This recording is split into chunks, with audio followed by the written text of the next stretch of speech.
सभी को सब्सक्राइब करिए हमारे चैनल को, साथ में साइड वाली घंटी भी दबाएं ताकि परमात्मा के सत्संग क्लिप और ज्ञान संबंधित वीडियो मिले आपको। तो गरीबदास जी का एक शिष्य था। गरीबदास जी कहीं सत्संग करने जा रहे थे और वहां एक सहारनपुर का भूमड़ नाम का एक सैनी था, सैनी जाति से एक भूमड़ सैनी नाम का एक भक्त सहारनपुर का कहीं अपनी रिश्तेदारी में गया हुआ था। वहां गरीबदास जी सत्संग कर रहे थे। उस पुण्यात्मा ने सत्संग सुन लिया और गरीबदास जी से उपदेश ले लिया।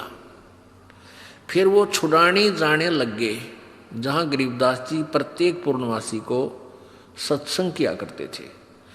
अब वो धीरे धीरे इतने प्रभावित हो गए वो भूमड़ जी, भूमड़ भक्त सैनी के प्रतिदिन ना प्रति महीना सहारनपुर से चलकर छुड़ानी आने लग गए। पहले तो धीरे धीरे ज्ञान होता है, फिर इतनी श्रद्धा बन गई कि सहारनपुर से चलकर गांव छुड़ानी जिला झज्जर में वो प्रत्येक महीना आते। पहले ना तो कोई कन्वेंस थी ना कोई रास्ते थे, पैदल आना सहारनपुर से चलकर। सहारनपुर से मेरे ख्याल में झज्जर छुड़ानी गांव 100 किलोमीटर से 150 से 200 किलोमीटर के आसपास है। अब वहाँ से पैदल चलना, और पहले वर्षा के दिनों में ये जैसे बीच में दरियाएं बहा करती थी, उन पर कोई पुल भी नहीं था, वो आते थे। वो ऐसे पिछले 1 वर्ष से ऐसा उसने प्रक्रिया कर ली। अब गरीबदास जी ने कहा, बेटा ऐसे दुख ना पाया कर, तू 1 आधा महीना छोड़ कर आ जाया कर। नहीं बोला, गुरुजी मेरे पर डटया नहीं जाता, मुझसे रुका नहीं जाता। तो गरीबदास जी बोले, कोई बात ना, ले बेटा तेरी मौज है। अब क्या हुआ कि गरीबदास जी ने भादुआ सुदी दूज को शरीर छोड़ना था। उससे पहले उस भगत से कह दिया, बेटा अब तू यहां मत आना, ये मेरा ऑर्डर है, आज के बाद यहां नहीं आएगा। अब भूमड़ रोने लग गया, भूमड़ भगत रोने लग गया। काफी रोता रहा कि गुरुजी ने भाई बड़ा आदेश दिया, क्या बात है, मेरे से कोई त्रुटि बन गई, कोई गलती होगी मेरे से। परमात्मा गरीबदास जी बोले, बेटा क्यों रो रहा है?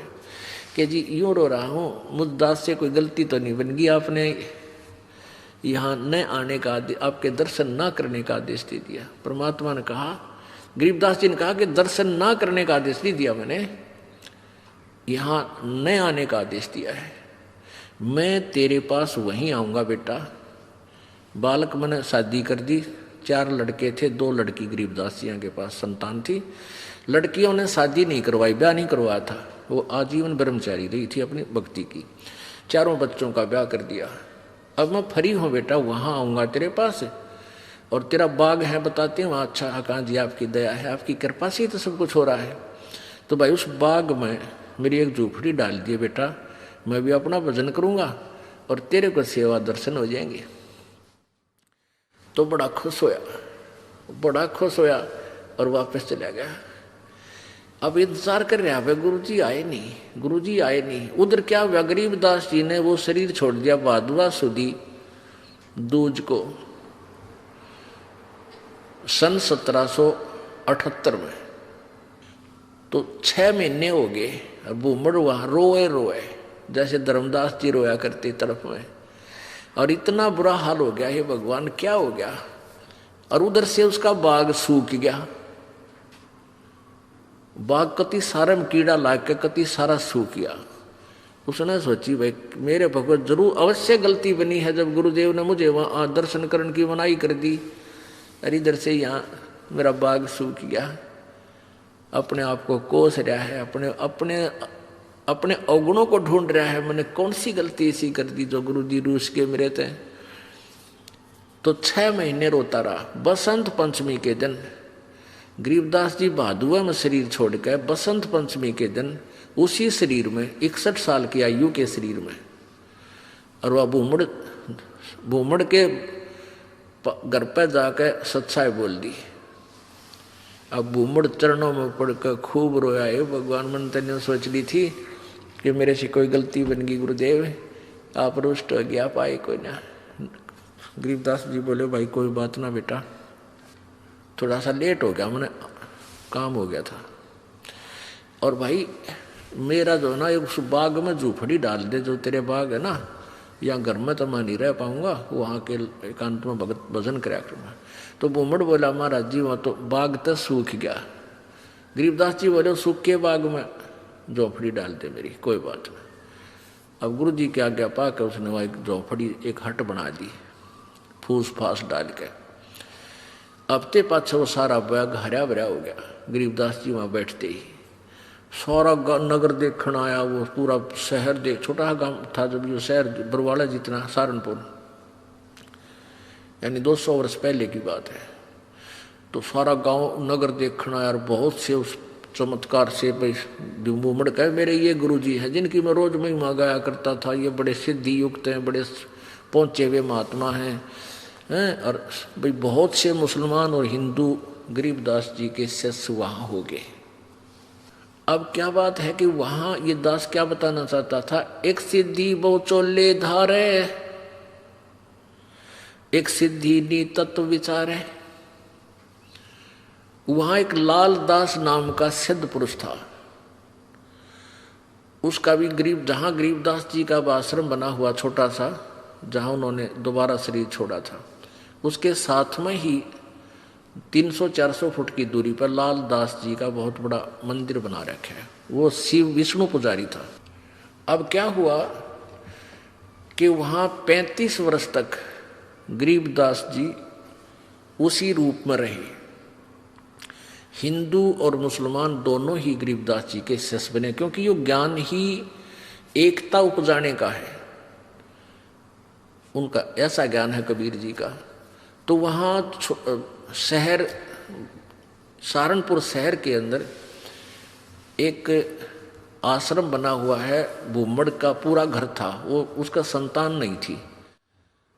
परमात्मा ने उसका कल्याण करना था, इसलिए उसको झंझट में फंसाया नहीं, तो उसने सारा ही अपना घर भी आश्रम के रूप में बना दिया था। आज भी वहाँ विद्यमान है। गरीबदास जी की परंपरा का एक आधा कोई भक्त वहाँ रह रहा है, ये दास देख के आया था।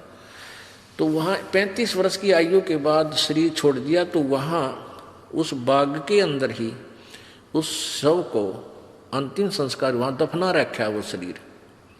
तो अब क्या हुआ, जब शरीर छोड़ दिया गरीबदास जी ने, यानी शरीर त्याग दिया वहाँ पे, तो वहाँ काफी भक्त शेष हो गए थे। तो उन्होंने सोचा भी छुड़ानी वाले जो इनके वंशज हैं, गरीबदास जी के बच्चे हैं, संतान है, उनसे पता करके आओ कि महाराज जी के शरीर को यहाँ लावा या वहीं अंतिम संस्कार कर दे।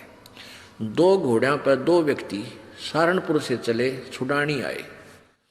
तो उनसे कहा कि भाई ऐसे ऐसे गुरुजी ने शरीर त्याग दिया है, महाराज गरीबदास जी ने, यानी आपके दादा ने, दादा ने, पिताजी ने, जैसे भी उनके नेक थे, तो सहारनपुर में, और आप बताओ क्या करना है। उनको यहाँ कहो तो यहाँ लाएं कोई बैलगाड़ी में डाल के, और या ये कहो कि वही अंतिम संस्कार कर दें, तो वो आप साथ चलो हमारे, उनका अंतिम संस्कार कर देते हैं।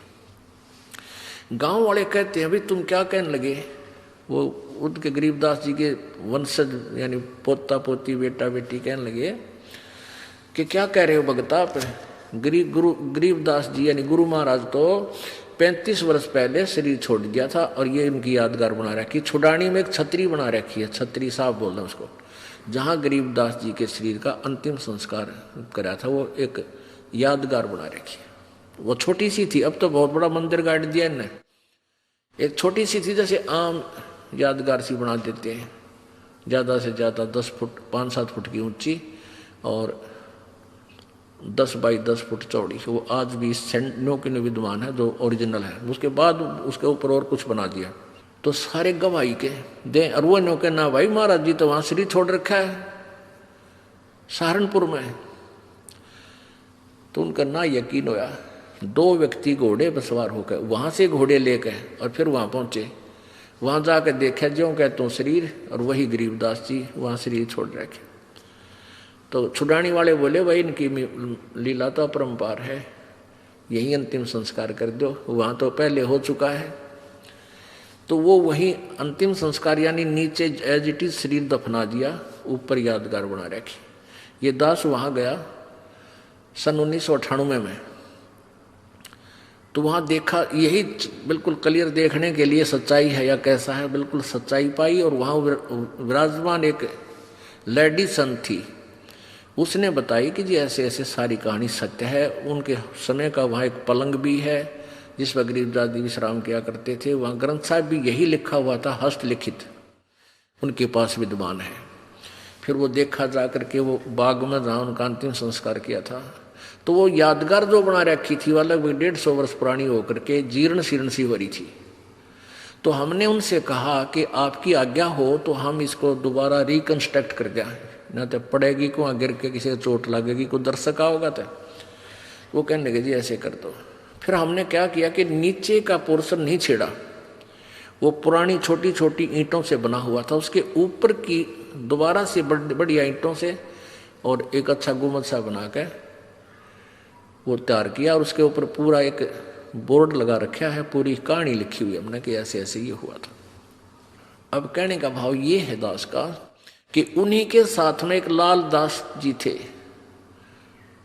तो उनके बारे में क्या प्रसिद्ध था कि वो अपने भक्तों के निकलता था तो मांगने जाता था आहार। एक कहता था मेरे पास हमारे घर भी आए थे लालदास जी, एक दूसरे शहर में कहता था यहाँ भी लालदास जी आए थे। तो वो एक सिद्धि बहुचोले धारे, उसके पास एक हल्दी की गांठ थी या हल्दी की एक ही गांठ थी, यानी एक सिद्धि थी, उसने महात्मा पा के गया। लालदास जी के क्या करते, उसने अपना नियम बना रखा था। वो सिद्धि से यानी वहां जाता था, गंगा पर स्नान करके आता था प्रतिदिन, सुबह उठता और गंगा पर स्नान करने जाता था और शाम को वो वापस आ जाता था। अब सुबह 4 बजे चलता, शाम ने आता, ऐसे उसने अपना मनमुखी नियम बना रखा था। एक बार वो बीमार हो गया। बीमार हो गया तो चिंतित हुआ। गरीबदास जी उनके पास जाते थे, उन्हें ज्ञान भी समझाते थे, पर वो अनाड़ी कति नहीं माना था। वो इतना बीमार हो गया कि उसको चिंता होगी कि भाई मैं अब स्नान नहीं कर सकूंगा गंगा में। तो गरीबदास जी उसको चिंतित देखकर कहने लगे भाई चिंता ना करे, सवेरे गंगा यहीं आ जाएगी तेरे आसपास ही। अब उसने चिंता होगी कि भाई कैसे आवेगी। गरीबदास जी ने वहां जाकर खड़ा होगा कि आजा लालदास। उस जहां लालदास जी का वो आश्रम है उससे 100 फुट की दूरी पर वह अब भी गंगा बह रही है, छोटी सी नाला सा है, उसको गंगा जैसा ही जल है उसमें। तो गरीबदास जी ने ऐसे इशारा कर दिया, थोड़ी सी दूरी से नीचे से अपने आप एक झरना सा फूटा और पानी बहने लग गया। अब लालदास जी सोचने लगे कि भाई क्या पता ये वही गंगा है या दूसरी। वो नहा तो लिया उस दिन, क्यों उसका तो प्रण नहा ले, फिर उसको चिंता होगी, उसको चिंता होगी कदे गरीबदास ने मुझे बहका दिया हो और नहाने के लिए अपनी सिद्धि तो यहीं से को जल निकाल दिया हो। एक उसका चेला था लालदास जी का, वो गंगा पर स्नान करके आया था उस दिन, और उसकी धोती रह गई उधर, एक लोटा उस गंगा में बह गया, उस ओरिजिनल गंगा में हरिद्वार में। तो वो वहां आया, वो कहने लगा, गरीबदास जी बैठे, लालदास जी बैठे थे। लालदास बोला रहा कई दिन में आया, अगजी गंगा नहान गया था। अच्छा भाई, और ठीक? हाँ ठीक हूँ जी। और कहने लगा जी एक लोटा भी रह गया मेरा, गंगा में बह गया, और एक धोती बह गई वहीं पर, तेज धारा थी। गरीबदास जी बोले भाई यहाँ है तेरी धोती और लोटा, इस गंगा में पड़े हैं, यहाँ ये वही गंगा है जो वहां तू नहा का आया है। अब लालदास जी ने सोचा भाई जय इसके धोती लोटा यहाँ पा गए तो हम पर सचमुच या वाह गंगा है। दोनों तीनों उठ कर गए, वो धोती लोटा वहीं, वह लोटा धोती और पड़ोस होकर वहीं पड़े, उन पैर साथ में गांठ कर, वैसे कच्चा ही गांठ था। वो लोटा उठाया, उस पर नाम था उस भगत का, नाम खुदवा रखा था उसने। ने बोला महाराज जी तो सचमुच वाह गंगा में तो वहां हरिद्वार नहा था, वहां खूब गुम हुए थे, ये पाए यहाँ पर। तब उस लालदास का पेटा भरा, इतना उसकी मृत्यु का निकट आ गया। मालिक की वाणी उसने संभाली कोई ना। तो पुण्यात्माओं, इस तरह हम कहाँ विचलित थे। और संत सब कूप है केते सरिता नीरी, दादू अगम अपारे है ये दरिया सत्य कभी।